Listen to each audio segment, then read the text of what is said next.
today's video, I will be saying what the worst thing about every UFC champion from flyweight all the way to heavyweight. So, for flyweight, Joshua Van, I think he's very inexperienced. Um, he's 24. He's a new champion. His UFC debut was in 2024, and yeah, I think he just hasn't really proved himself. I know he beat Tatsuro Taira, but yeah, except from that, he hasn't really been anyone. But that Pantoja fight was a fluke. I think that Roy Val fight was actually good, so that was my fault. But yeah, he hasn't really beat anyone. Who else has he beat? Bruno Silva, Rusa Maria.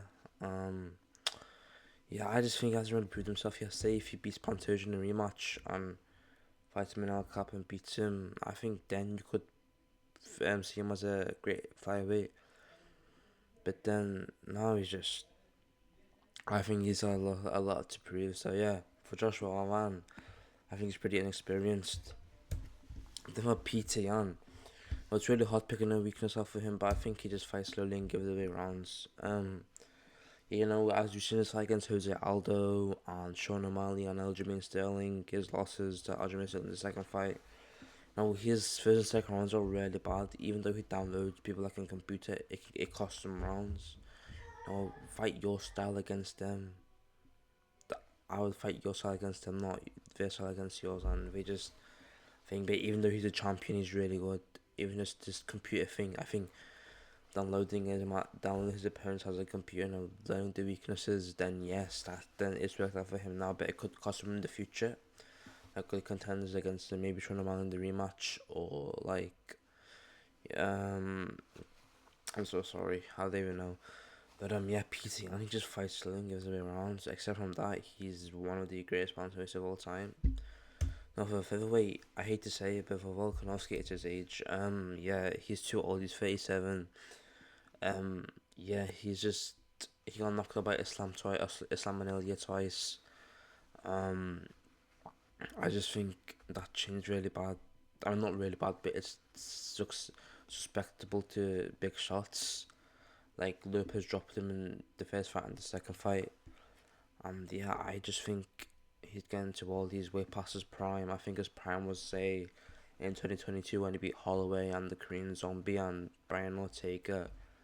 But yeah, Volkanovski is just he's having getting to all, and I think if he beats somebody like Monster Evloev and maybe Lauren Murphy, Gene Silva, Aljamain Sterling, if he beats one of them guys, I think he should retire.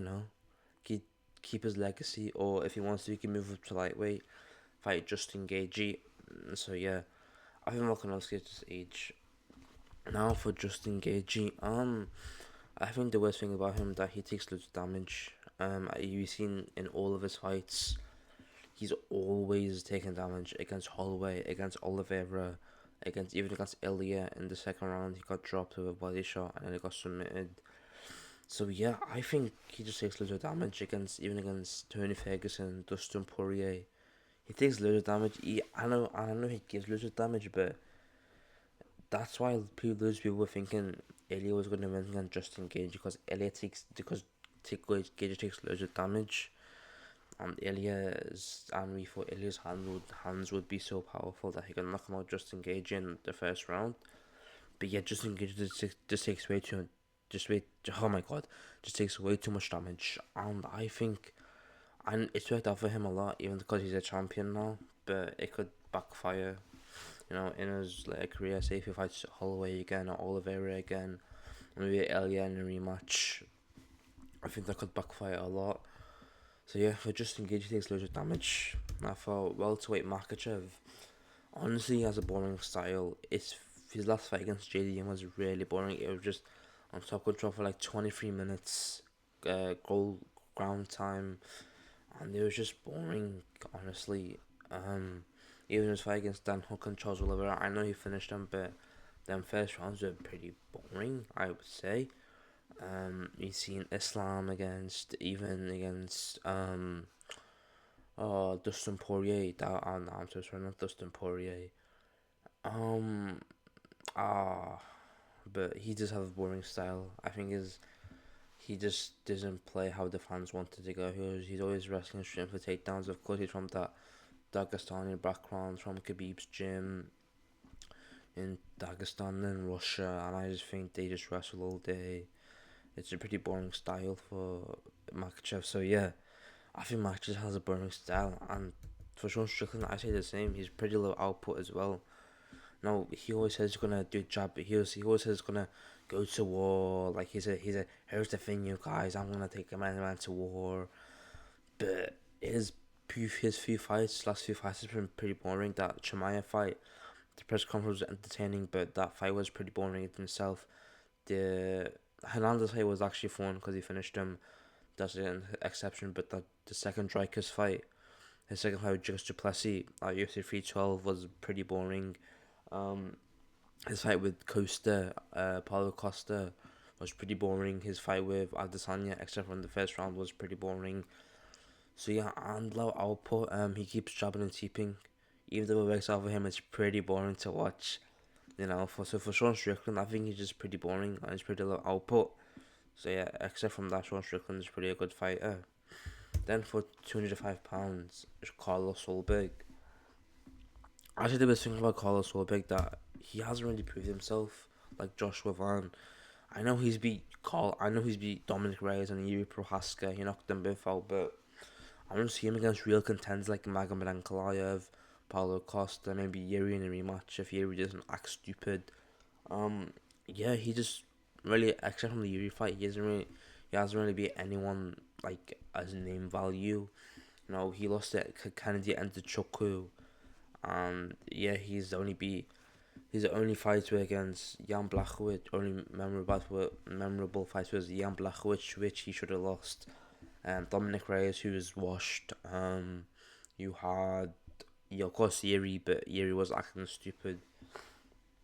So yeah, I think Orban needs to prove himself. Say if he goes out there, fights Ankalaev, he beats Ankalaev, maybe if Pereira comes back down, if he beats Pereira, then I would prove himself. Then, wow, this guy is actually a really good fighter. But for now, he just hasn't really proved himself, and that's why those people don't like him as a champion. Especially me, I don't like him as a champion. I thought you should have that belt. But yeah, Cole Sober just hasn't proved himself a lot. Then for Tom Aspinall, honestly, I think one issue is his cardio. We haven't seen Tom Aspinall push the 5 round limit. All of his fights have been finishes. Against Pavlovich, Volkov. Of course, that one fight ended quickly. We just haven't seen Aspinall do that cardio 5 rounds. And yeah, maybe he could prove me wrong. Maybe in his Gone match he can go 5 rounds and destroy him. But yeah, we just don't know his cardio, and he could be susceptible to gassing out. And yeah, Aspinall we don't know about Aspinall. He's probably gonna fight Gone soon, maybe in November, December, and I think he could lose to Gone. But yeah, it's just cardio. We don't know the thing. So yeah, and then for Cyril Gone, I know he's the interim champion, but he's still a champion on my hands. Yeah, he's a cheater. If you see all of his fights, he's cheating. Against Alex Pereira, there was back of the headshots against Tomas Manova eye poke, which ended the fight. You had Taito Ivasa back of a headshot to the finish. You had Sergey Spivak eye poking. You had John Jones kicking him in the groin. I mean, this guy is a cheater. I mean, and the thing is that he could actually win the fights. He doesn't need to cheat. He's actually a really good fighter. He's pretty athletic for the division. But you know what? He just cheats for no reason. And I think if he didn't cheat, then people would love him more. Lose people, especially Pereira fans and Aspinall fans, saying, this guy's a cheater, this guy shouldn't be in the top 10. But yeah, it's true. I think if he didn't cheat, then he'd be a more lovable fighter because, he's pretty entertaining. The fight with Pereira was pretty fun. Against Volkov, he also robbed Volkov. That's why people don't like him. But yeah, he just needs to not cheat, not do stupid things. And yeah, he ruined the fight because he was cheating. He eye poked him. He eye poked Aspinall. So yeah, that's all for today. Please like and subscribe. I know this is really bad video or not bad video because my voice sounds really bad. I have a cold right now. Let me know your thoughts on that. I'll see you in the next video. Peace.